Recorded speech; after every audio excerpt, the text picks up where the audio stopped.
자, 이번 시간에 이제 상관의 이해에 대해서 상관에 대해서 한번 생각해 볼게요. 이제 우리가 이제 식신, 상관 뭐 이렇게 육칭적인 걸 쭉 얘기하는데 그거를 우리가 이제 어떻게 이해할 것이냐는 거거든요. 그게 뭐냐면 그 문장이나 거기서 얘기하는 키워드들을 하나하나 다 외우려 하지 말고 거기서 얘기하는 그거를 우리가 어떻게 이해하고 받아들일 것이냐. 이게 가장 중요하다고 생각합니다. 그런 측면에서 그럼 상관은 어떻게 우리가 받아들일 거냐? 식신이라는 게 결국은 우리 할머니 아니에요? 할머니?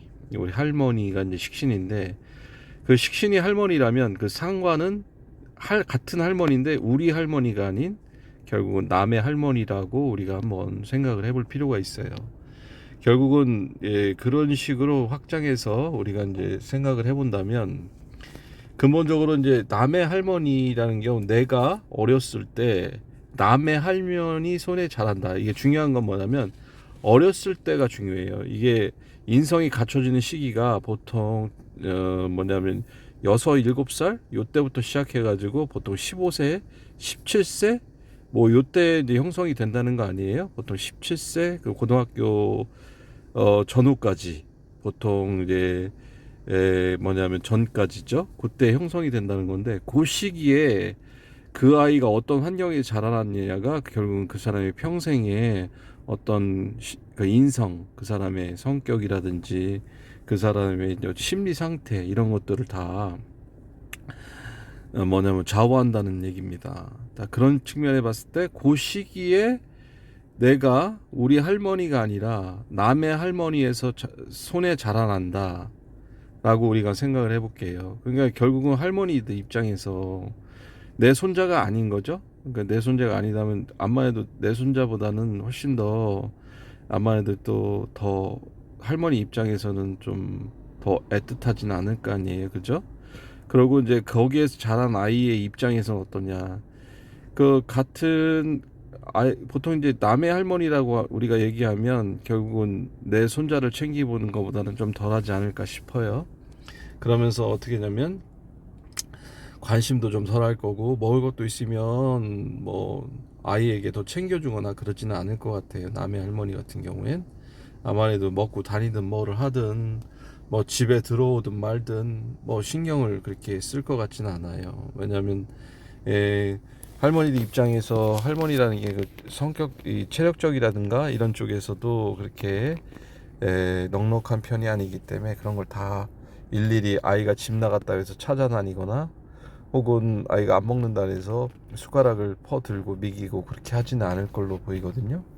그래서 아이가 이제 할머니에게 이제 무관심 속에 방치가 된다면 결국은 아이들은 바깥으로 싸돌아다니게 될 수밖에 없게 되겠죠.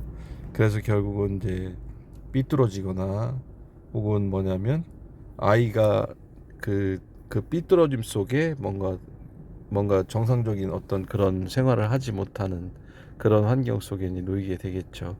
그리고 아이도 그 할머니와 같이 살면서도 눈치를 좀 많이 보지 않을까 싶어요. 근데 이제 할머니라는 존재 때문에 아이가 어느 정도 성장하면 할머니를 이길 수 있을 만한 체력은 되니까 할머니에게 순종적이지는 않겠죠.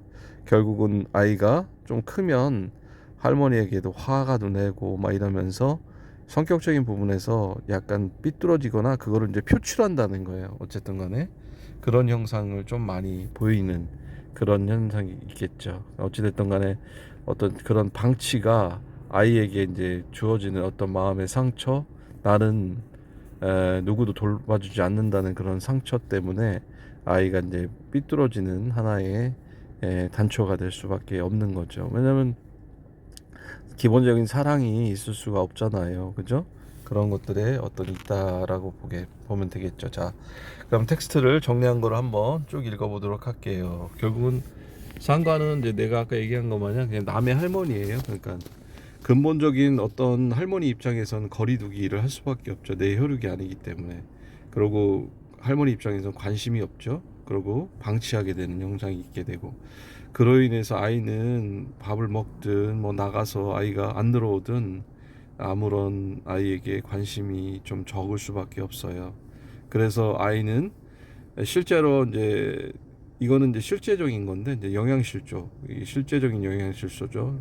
이건 잘 챙겨주지 않기 때문에 아이 같은 경우 그런 환경에 놓여 있고 결국은 홀로 자기가 뭐 살 수밖에 없는 그런 일이 되겠죠. 그래서 여자아이든 남자아이든 자기가 어쨌든 살기 위해서 어떤 불법적인 일이든 합법적인 일이든 다 할 수밖에 없다는 거예요. 그러면 남의 거를 훔치든 아니면 어리서부터 아이들이 이제 몸을 가지고 장난을 하든 뭐 이런 것들을 다 할 수 있다는 거죠. 그러면서도 아이는 이제 관심을 좀 갈구하게 돼요. 왜냐면 할머니한테 어쨌든 할머니가 방치한다고 해서 아이가 할머니에게 관심을 갈구하지 않는 건 아니거든요. 근데 이제 그게 관심을 준다 해서 아이가 그래 한다 해서 할머니가 차가운 반응이나 이런 게 들어온다면 아이는 거기서 삐뚤어지고 또 그로 인해서 이제 상처를 받게 되겠죠.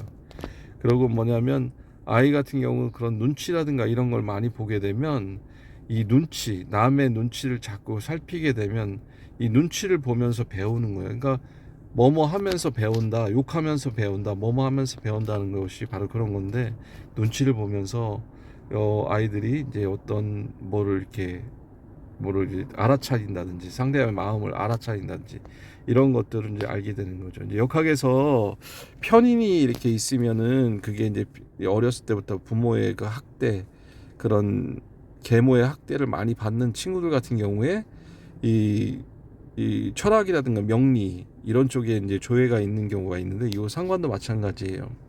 왜냐하면 그게 눈치를 많이 보다 보면 내담자가 어떤 생각을 갖고 있는지 뭐 어떤 뭐를 원하는지 이런 것들을 건너서 이제 넘겨지는 아주 비상한 재주 같은 게 있기 때문에 그런 능력을 좀 갖게 되는 거죠.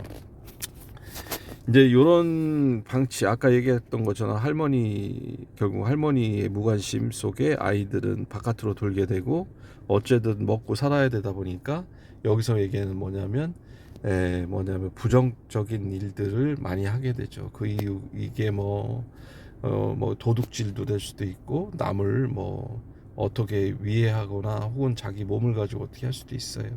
그래서 뭐냐면 여기서 그런 본인이 이제 여기서 보면 방어적인 기제라고 가시라고 제가 얘기했는데 이건 자기가 살기 위해서 남을 공격하는 거예요. 결국은 내가 살기 위해서 공격하고 살기 위해서 훔치고 살기 위해서 뭐뭐를 하는 거죠.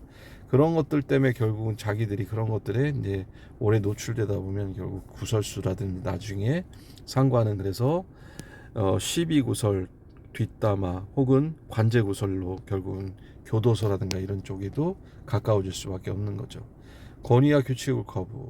결국은 근데 어려서부터 부모로부터 통제라든가 이런 걸 받지 못하고 할머니도 마찬가지고 그런 게 있다 보니까 이제 밖에 나가서 그런 것들에 대해서 하다 보니까 결국은 어떤 조직에 가서 뭐냐면 자기가 적응을 한다든 건 뭐 말도 못하는 거고 있을 수도 없는 거고 그 어렸을 때부터 밖에 나가서 이제 이렇게 살다 보니까 어떤 제도권에 이제 자기를 가둬놓는 거 이런 것들을 굉장히 힘들어하고 보통 그런 걸 하지도 못하죠. 만성적 허무와 자기 파괴 어차피 벌어질 거야 스스로 망쳐버림 깊은 냉소와 불신 뭐 이런 것도 있고요. 이제 결국은 이제 삐딱하고 뾰족한 이유가 어떻게 보면 아이들이 살아남기 위해 생존 때문에 그렇게 되는 거예요. 그러니까 아까 얘기했지만 아무리 저기 돌아봐 주지 않는 아무도 돌아보지 않는 그런 환경 속에 놓이면서 어쨌든 살아남아야 되는 그런 어린 시절에 놓여지게 된다면 결국은 자기가 살기 위해서 결국은 어떻게 해야 되겠다? 어떻게 한다? 삐딱하고 표적하고 어찌됐든 간에 먹고 살고 자기가 살아야 되니까 그렇게 될 수밖에 없는 거죠. 그래서 상관은 이런 성정을 갖고 있어요. 그래서 상관이 경관된다 해서 관을 상하게 한다는 뜻은 아이들이 결국은 이런 환경 속에 놓여서 어렸을 때부터 그 버려지고 방치되면서 그 환경 속에 본인이 살아남기 위해서 어떻게든 처절한 자기 생존의 본능으로 결국은 이런 일들이 여러 가지 일들이 벌어질 수밖에 없고 그로 인해서 아이들은 그게 이제 습관이 되고 그게 결국은 운명이 될 수밖에 없다는 겁니다. 자, 오늘은 상관의 이해에 대해서 한번 얘기해 봤어요.